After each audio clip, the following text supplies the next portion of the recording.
The cedars are considered our ancestors. They've been here for hundreds of years, so that when we have a nice large cedar come to us, we want to do something that honors that wood.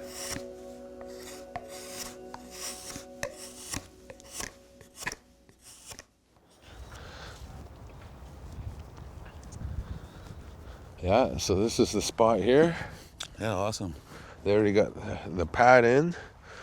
So when we finish the piece, it will actually be facing this way. So it'll be facing the ocean. It'll look really nice this way. This particular house post is going to be placed in our new park. And it's a story of a Tsawwassan legend of Princess Tsawwassa, who was the first chief of Tsawwassa. Oh yeah, I remember what it used to be like around here. This is a big change from how it used to be. Holy. Yeah, this was my grandma's plot. And then my sister had her house here. We moved that all out just so that we could get to this spot. It was nice because we waited 20, 30 years to get this park. We started with the youth center, and just to have our own park for the kids, this will be the cherry on top for sure. This piece just kind of had everything that we practice as First Nations, and putting that into a competitive level just made it feel really appropriate for the sports field. So what do you think? Should we get carving? Start this piece? Yeah, let's get to work. Right on. Awesome. Sounds good.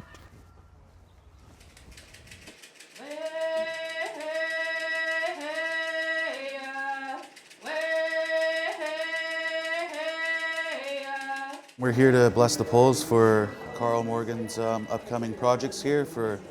One here is for the Delta Police Department, and the other is for the Tsawwassan First Nation. Let us pray. Creator, listen to our prayer. Thank you for bringing us together. Watch over us today. Please help us with our work. Keep our thoughts strong. When we talk about before and after the treaty, I can say that I was the only one carving things of this scale. I was kind of doing things on my own, and when it came time for us to do the pole blessing, I didn't even do that a few times. I didn't even know about that tradition. And after the treaty, I think that our community has grown almost in every department you can think of. But for me, and how it relates to this, the cultural aspect, using the language and protocols around everything that we do, has grown exponentially. It helps us bring back who we are as a people. So to me, it's important. It means everything to me that we are able to teach our children. They can participate. Teach them.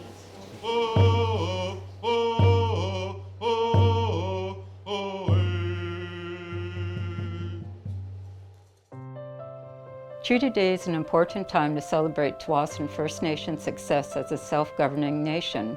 It is an opportunity for Tsawwassan people, our government, and our treaty partners to come together in the spirit of collaboration. During Treaty Day celebrations, we are honored to proudly display our thriving culture and our shared accomplishments since the treaty became effective on April 3rd, 2009. You ready to carve? Yeah. One of the things about this project has been nice to have my wife, Sarah. Sarah is also an artist on her own, so she helps me carve and she helps me paint.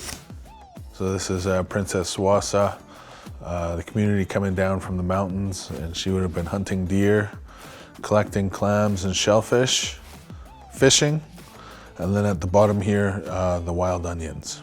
And then for the antler, I'll be using 1/2 of this and putting it right into the piece.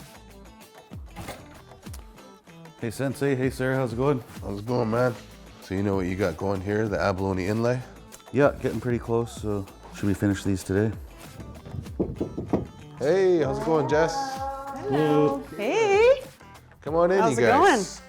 When I get a large piece of wood, I want to do two things. I want to honor the wood itself, and I want to do something that's going to last and make sense in the space that it sits in. We're going to be working on the deer, so we'll use a brown. For this piece to tell one of our most important legends, I try to get as many people out so that they can actually participate on the piece, which is something that I didn't do in the past too much because I was always in such a panic and my mind's racing all over the place trying to accomplish a piece.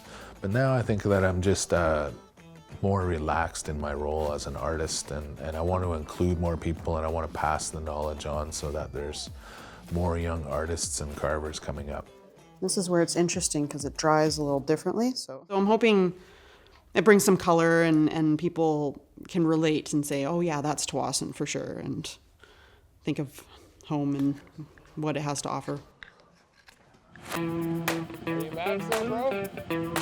Just really hope that, the community sees it and feels that sense of pride. Every house post kind of tells the story of the land that it sits on. So for our community, we waited a very long time for both the youth center and the sports field. So for this piece, telling the story of the strength of the Princess Tsawwassa going out and hunting and fishing and collecting all of the shellfish tells the story of the women today.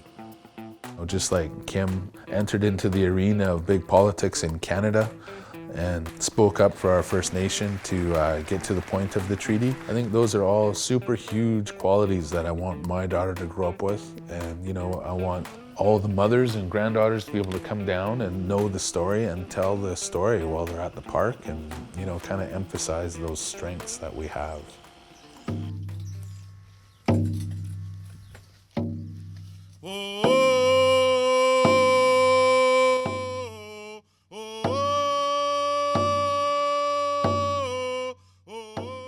Thank everyone for showing up, celebrating with our people here. I always really enjoy the pole raisings because the community comes together and it's an unveiling. So for them to see it for the first time is always a huge, gratifying feeling that everybody's always so receptive and happy. They always know that this piece is meant for the community. At the pole raising, we brush the piece off.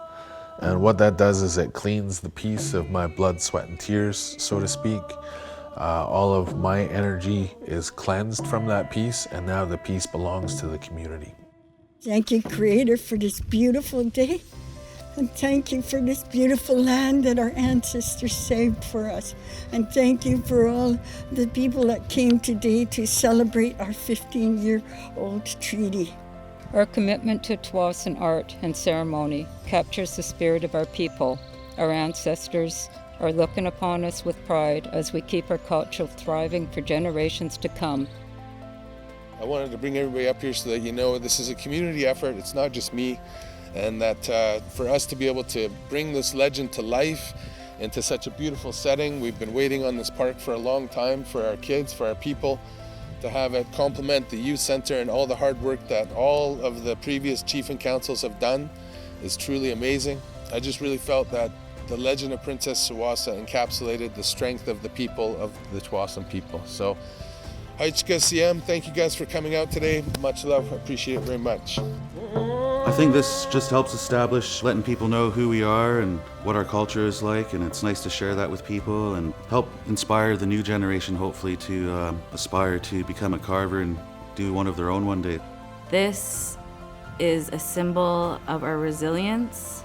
This is a symbol that we stand strong to this day to mark our territory and leave a masterpiece for the ages, not just in the art, but the meaning behind the art. It's beautiful, and my congratulations to the artist and to the community. I really like the story behind, empowering women in the community. I really like that touch to the pole. This is for all of the youth to get to know their history by our art. And I'm so proud of this nation because they put the youth center in before the business part. To expand on our culture, see our art throughout our community, it just warms everybody. So much pride. It's a really fantastic feeling to see grandparents, parents, and grandkids getting together and as a tight-knit community celebrating something like this.